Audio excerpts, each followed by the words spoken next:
नमस्कार, आप देख रहे हैं एबीपी न्यूज। ले चलते हैं आपको आज की ताज़ा खबरों की ओर।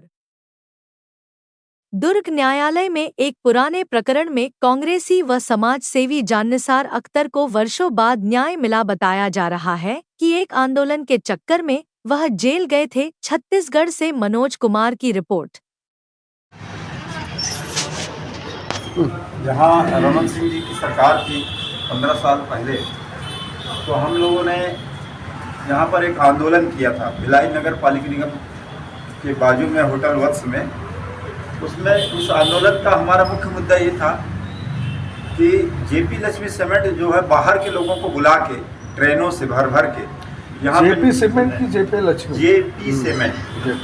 जेपी सीमेंट जो है उसमें हमने आंदोलन किया था। इसलिए आंदोलन किया था कि वो बाहर के लोगों को बुला कर ट्रेनों में भर भर के नौकरी के लिए इंटरव्यू ले रही थी। तो हमारा ये कहना था कि जो छत्तीसगढ़ में है, जो प्लांट बना है आज से 60 साल पहले, तो 60 साल 70 साल 100 साल पहले जो लोग यहाँ जो आए हैं, यूपी से आए हों, बिहार से आए हों, महाराष्ट्र से आए हों, बंगाल से आए हों, पंजाब से आए हों, उनके बच्चों को नौकरी दीजिए, ना कि आप बाहर से बुला के दोगे। अगर आप बाहर से बुला के दोगे तो इनके बच्चों का क्या होगा? जो बेरोजगार हैं उनको आप रोजगार देंगे। अगर उनको रोजगार नहीं देंगे तो क्या ये डकैती करें, ये चोरी करें या जुआ खेलें? तो ये विरोध था हमारा। लेकिन इतना विरोध करने की देरी थी कि जेपी वालों ने पुलिस प्रशासन से मिलकर यहाँ के भारतीय जनता पार्टी की सरकार से मिल के मदद लेके, पुलिस की मदद लेके हम लोगों के ऊपर लाठीचार्ज किया। और लाठीचार्ज करने के बाद जो है सीधा हम लोगों को जेल ले गए, हमको जेल में रखा।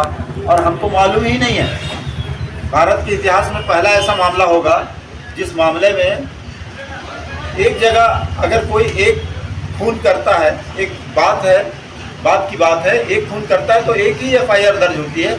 लेकिन हम लोगों ने एक जगह आंदोलन किया, उसकी 2 एफआईआर हुई, वैशाली नगर चौकी में और सुपेला थाने में। तो ये क्या न्याय है? और 2 जगह इसके 2 न्यायालय में चले, तो 2 न्यायालय में चले। एक न्यायालय से हम बाइज्जत बरी हुए आज से 2-2.5 महीना पहले, और आज भी बाइज्जत बरी हुए मैं और मेरे साथी राजन साहू जी, रीतिदेश लहरा जी, और भी बहुत सारे हमारे साथी हैं। वो सारे लोग बाइज्जत बरी हुए और न्यायालय के ऊपर हमें पूरा भरोसा था। हालांकि हम लोगों ने बहुत झेला, कई बार हमारे अगर पेशे में नहीं जाते थे तो वारंट निकल जाता था। बहुत झेला, बहुत झेलने के बाद भी लेकिन हम लोगों को न्याय के ऊपर भरोसा था। आज न्याय की जीत हुई है और इस न्याय की जीत को आगे, इस लड़ाई को अब हम इस तरीके से लड़ेंगे कि जिन ऑफिसरों ने हम लोगों के ऊपर 2-2 जगह में ये करवाया था, एफआईआर करवाया था, उनको मानहानि का मुकदमा दर्ज करवाएंगे। पहला मामला होगा अब भिलाई का, क्योंकि बहुत साल से सह रहे हैं इन लोगों का अत्याचार, अब नहीं सहेंगे अत्याचार।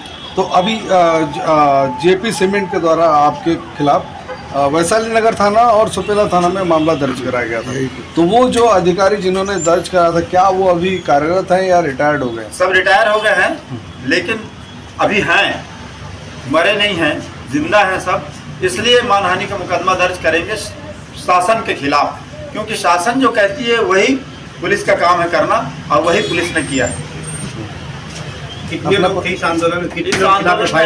लगभग 40 लोग थे, लेकिन धीरे धीरे करते करते वो 7 लोगों में सिमट गया। एक आदमी की मृत्यु भी हो गई है, 9 लोग में सिमट गया और एक आदमी की मृत्यु भी हो गई है। तो अभी आने वाले समय में किस प्रकार से इसको लेंगे आप इसमें, क्योंकि जिस तरीके से आप बता रहे हैं तो मामला जो वैशाली नगर में दर्ज हुआ वो किस आधार पर दर्ज हुआ, ये भी एक जांच का विषय हो सकता है। उसके अलावा सुपेला थाना में दर्ज हुआ जो धाराएं दिखाई दे रही है, उसको कैसे देखते हैं आप? वही तो बोल रहा हूँ कि भारत का पहला ऐसा मामला है कि आप आंदोलन एक जगह किए, उसको पुलिस प्रशासन और नेता ये कह रही है कि ये क्राइम है। ठीक है, अगर आपकी नज़र में वो क्राइम है, अगर वो क्राइम है तो ये बताइए कि हमको तो आप लाठीचार्ज करके जेल के अंदर पहुंचा दिए, हम वैशाली नगर कब चले गए? हम तो वैशाली नगर गए ही नहीं थे, वैशाली नगर थाने के सामने में कुछ किए ही नहीं थे, लेकिन उनको धाराएं लगानी थी। आज आपके सामने एक बड़ा खुलासा करने जा रहा हूं मैं कि एक अधिकारी, मैं उनका नाम नहीं लूँगा, वो रिटायर होने के बाद मुझसे मिले थे किसी शादी के फंक्शन में, तो उन्होंने बताया जानिसार तुम किस्मत के बहुत धनी हो, तुम्हारे ऊपर 50 किलो गांजा का केस दर्ज होने वाला था, लेकिन कुछ ऐसी परिस्थिति आ गई थी कि इधर से उधर अधिकारियों का ट्रांसफ़र हुआ और तुम्हारे खिलाफ कार्रवाई नहीं हुई, इसलिए तुम किस्मत के धनी हो और बच गए, नहीं तो आज तुम जो है नेता के नहीं, एक जो है खलनायक के रूप में दिखते। तो आपका कहने का मतलब किसी प्रकार का षड्यंत्र रचने का प्रयास किया गया था, लेकिन वो पूरा नहीं हो पाया। बिल्कुल, षड्यंत्र करना भारतीय जनता पार्टी के लोगों का काम है, क्योंकि अगर ये षड्यंत्र नहीं करेंगे तो ये दलित मुसलमान नहीं करेंगे, ये हिंदू मुसलमान नहीं करेंगे, ये सिख मुसलमान नहीं करेंगे, ये ईसाई मुसलमान नहीं करेंगे। मतलब कुल मिला के जो है जाति के आधार पर राजनीति करने वाले लोग, जो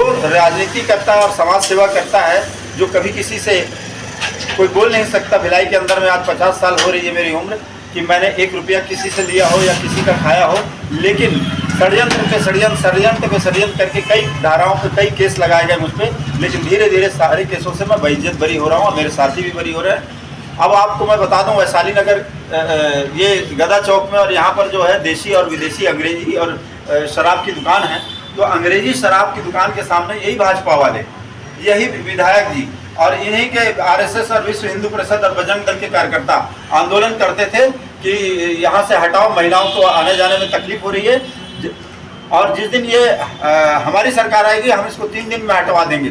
लेकिन 3 दिन क्या, आज कितने दिन हो गए, उन्होंने इनके कान में जूं तक नहीं रहेगा कि वो, बल्कि हाथा खोल के वहाँ पर बैठा दिए शराब की दुकान के बाजू में। तो अब वो आंदोलन को मैं चालू करने वाला हूँ। अपना पूरा परिचय देते हैं। जानिसार अख्तर, पूर्व पार्षद, समाज सेवी, कांग्रेस का छोटा सा कार्यकर्ता।